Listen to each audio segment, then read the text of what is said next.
Hello, once again, dear friends. I'm here this time with part two of what it means to follow Jesus, or as I've entitled my short message as following the leader. In the first section, I had spoken in part one about the qualities which you require to be a follower of Jesus. And the first one was being born again, the importance of prayer, the importance of listening to his voice, and also to believe in Jesus. So now I'll go on to the fifth point, which is the importance of obedience.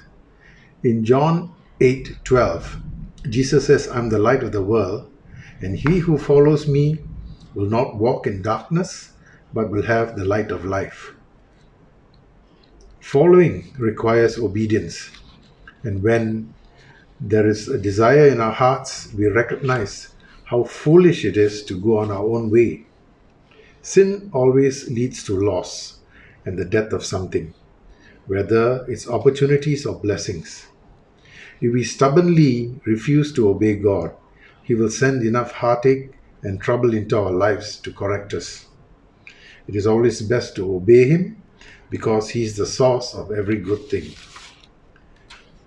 Another important point is the importance of love.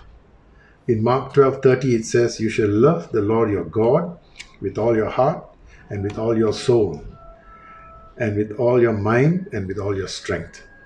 We cannot follow Christ with a divided heart, half in the world and half with God. The love we are to have for Christ involves our entire being. Therefore, we cannot allow impure thoughts, images, and words into our minds and claim to love Him at the same time. It doesn't work that way.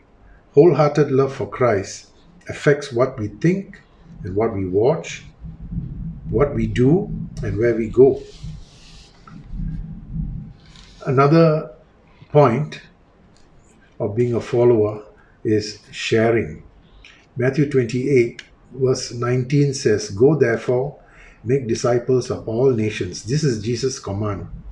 And if we are going to follow Him, we will share the truth of God's word with others, regardless of whether they like us or not. In a world of hatred, bitterness, animosity, and death, Christ's followers are risking their lives to bring the gospel to people throughout the world. Each of us can surely say something to spark the interest of someone we know who is not knowing Jesus or following Jesus. So we ask God for wisdom when we want to share with people. The next one is service.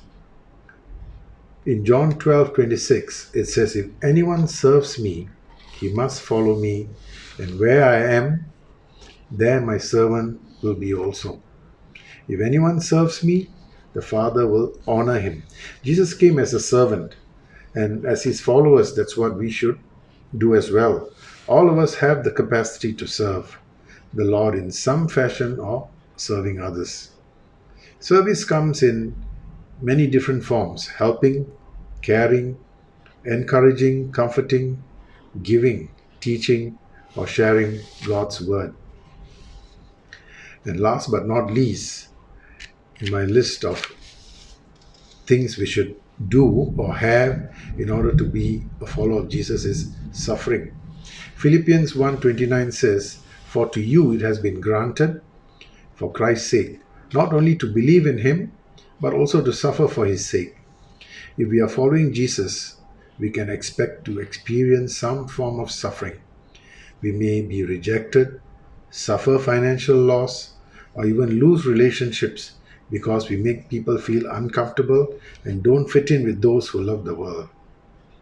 But this should not stop us from sharing the gospel.